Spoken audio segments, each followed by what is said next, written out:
ও প্রকাশ।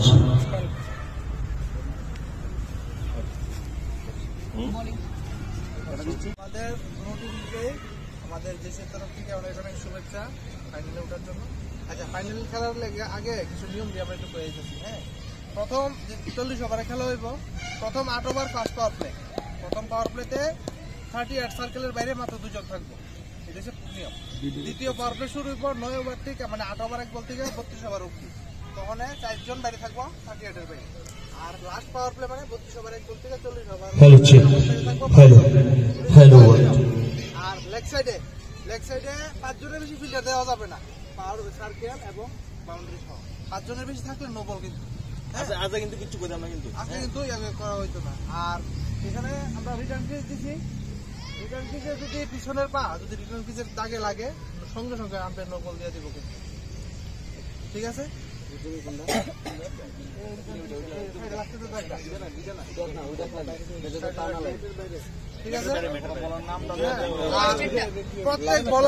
প্রত্যেক বলার বল করার সময় যদি হ্যাঁ কন্টিনিউ স্পেল করে যায়, আম্পায়ারের শুধু কন্টিনিউস আর করে দিতে হইব। আর যদি হ্যাঁ স্পেল ড্রপ করে সেটা আবার নতুন করে বল করে, সঙ্গে সঙ্গে বলারের নাম কই দিব, কোন সাইডে বল করতে সেটা কই দিব। আর যদি না করা হয়, আম্পায়ার কিন্তু অন্যান্য দিনের মতো আজকে সেক্রিফাইস করতে হবে, কোনো কম্প্রোমাইজ নেই। হ্যাঁ, ডাইরেক্ট নো বল কিন্তু ডিল বল যাতে না হয়। হ্যাঁ, 2 বল করছে 3 বলের সময় ডিল মারছে। হ্যাঁ, কিন্তু সঙ্গে সঙ্গে নো কেউ কইতাম না যে তুমি ডিল করো না, ইয়াভাবে করো। ওয়ার্নিং কিন্তু ওয়ার্নিং এর পরে ডিল মারছে, একটা ওয়ার্নিং এর পরে দ্বিতীয় ওয়ার্নিং এর পরে এই ম্যাচ আর বলে করতে পারতো না। আজকে সেকেন্ড টাইম আবার ডিল করে। ঠিক আছে, দুইটা করে একটা করে অনেকে কিন্তু মারে, যার যার পরে জানা আছে কে মারে। মাঠের মধ্যে আর মাঠের মধ্যে খেলা চলবো, দুটো টিম নিজেদের মধ্যে একটা বাধ্যতামূলক মনোভাব বজায় রাখবা। আমরা খেলতাম আইছি স্টেজিং করবা, স্টেজিং এর মতন করবা। বাইরের থেকে যারা দেখবো খেলাটা, কেউ স্টেজিং ইয়া করবে না। বাইরের থেকে যারা খেলাটা দেখবো তারা যাতে মনে করে যে না, মাঠের মধ্যে একটা ক্রিকেট হইছে। Ultimately end of the day কিন্তু ক্রিকেটটাই জিতে। হয়তো একটা টিম জিততে পারে, কিন্তু আলটিমেটলি জিতে ক্রিকেট। এই মনোভাবটা নিজের মধ্যে রাখবা। ঠিক আছে সবাই? ম্যাচের শেষের পরে আমরা একটা আছে ক্রিকেটে যে উভয় দলের প্লেয়ার হাত নিয়ে করে, তখন আমার কাছে একটা কমপ্লেন আছে, আমি কোনো টিমের নামও কইতাম না, প্লেয়ারের নামও কইতাম না, যে ময়লা অবস্থায় হ্যান্ডশেক করে, থুতু দিয়া হ্যান্ডশেক করে, তাহলে কিন্তু আমরা জেসির থেকে ওই প্লেয়ারের বিরুদ্ধে ব্যবস্থা নিতে বাধ্য হবো। মানে আমরা এই জেসির আন্ডারে তারা নিতাম না কোনো, এগুলো যাতে নোংরামি না হয়।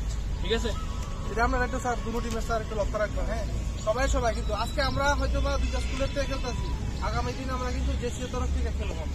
এই মনোভাবটা রাখতে হবে। এবং আমরা যে সংখ্যা অন্যান্য সাব ডিভিশনের সঙ্গে খেলুম, আমরা কিন্তু জিরানের সাব ডিভিশনে এইসব কাজ যদি করি আমাদের কিন্তু নাম খারাপ হবে।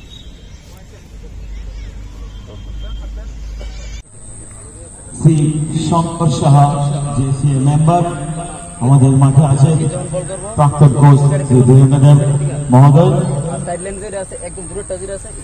এরই সঙ্গে আছেন আজকের হাম্পিয়ার নিপন সাহা, প্রান্তুষ সাহা, আর মাঠে আছেন কালু। সুকান্ত একাডেমি একের পরে আদিত্য স্ট্যাকের স্টার্ট না।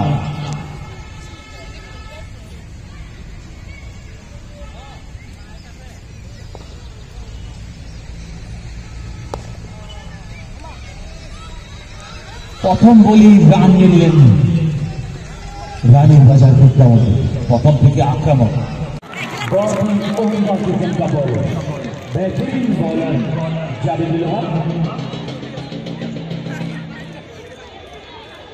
ব্যাটসম্যান সোহেল দাস, জাবিদুল হক ভার্সেস সোহেল, রানীর বাজার প্রত্যাবর্তন। এক বেহতরিন ফাইনাল ম্যাচ। ও নো,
আমরা দিকে সব সাইড সামনে বলতে সাইড